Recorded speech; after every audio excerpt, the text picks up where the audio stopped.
Сайн байцгаана уу? Та бүхэндээ энэ өдрийн мэндийг хүргэе. Манай Kids podcast-ийн маань 2 дахь дугаарын зочноор 10 хэр сумын 14-р цэцэрлэгийн бүлгийн багш Долгор Сүрэ оролцож байна. Танд энэ өдрийн мэндийг хүргэе.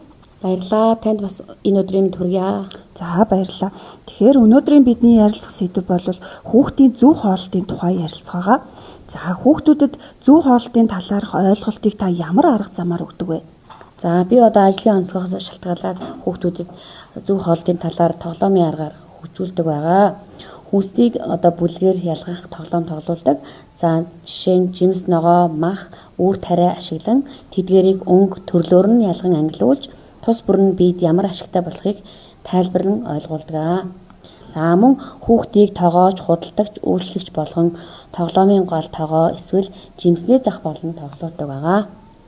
За баярлалаа хөшөө. Тэгэхээр ангид хоолны дуршил багтай, хоолнд дургүй, за эсвэл хоолыг бүр огт иддэггүй хүүхдүүд байдаг штэ. За эдгээр хүүхдүүдтэй та хэрхэн яаж ажилтдаг вэ? За эдгээр хүүхдүүдтэй бол багш нь одоо хоолны тухайн хоолнд орсон одоо хүнсний ногооны ач холбогдлын талаар тайлбарлан ойлгуулдаг байгаа. За жишээ нь баяжуулсан бантан байлаа гэхэд баяжуулсан бантанд орсон луунгийн талаар нь хүүхдүүдтэй маш сайн тайлбарлан ойлгуулдаг. За луун гэдэг юм бол одоо нүдний хараан цай гэх мэтээр тайлбарлан энгийнээр ойлгуулдаг. За тэгэхээр 2-5 насны хүүхдүүд цэцэрлэгийн орчинд ангидаа ихэвчлэн ямар хоолыг идэх дуртай байдаг вэ?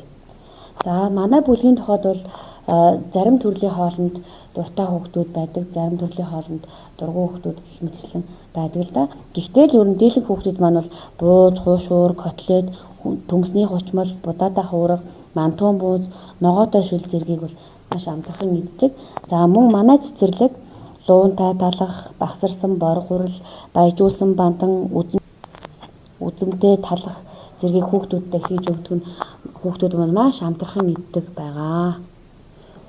За хүүхдийн зөв хоолтын тухай цаг гарган ярилцсан танд маш их баярлалаа өгшөө. Таны цаашдын ажилд өндөр амжилт хүсье. Баярлалаа. Танд ч бас ажлын амжилт хүсье.